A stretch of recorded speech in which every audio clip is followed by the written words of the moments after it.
קר. אמא שלך משחקת אותה קשה להשגה, הבאתי לה סטירה אל הגבה. כאילו מה קרה? זה קרב מגע, ויש לי חגורה ותעודה, יא בת זונה. עכשיו תפסתי תאוצה.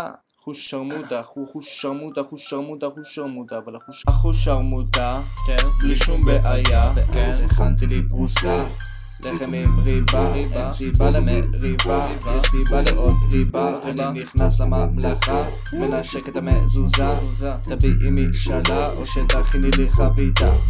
שרמוטה, מה?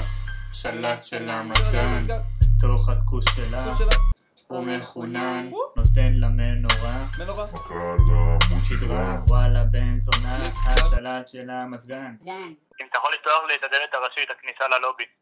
כניסה ללובי? הלובי של הבניין שלך. של הממלכה? לא יודע, הלובי של הבניין, אחי. ממלכה.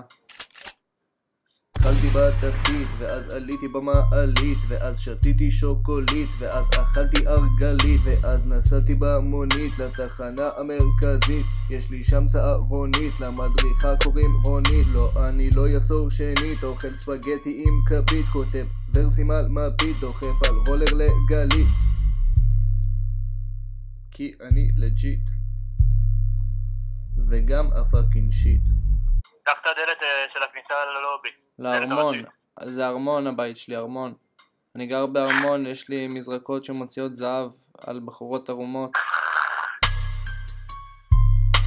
שלט של המזגן, לפעמים מרגיש לי קצת מוגזם, לכן אני נרדם בתוך ערימה של גרם, וכשאני קם לידי יושב הגרם, הוא אמר לי שהוא מוכן להיכנס למבחנה, לעשות חנוכיה עם נר מהתקופה שהייתה לי מבחנה.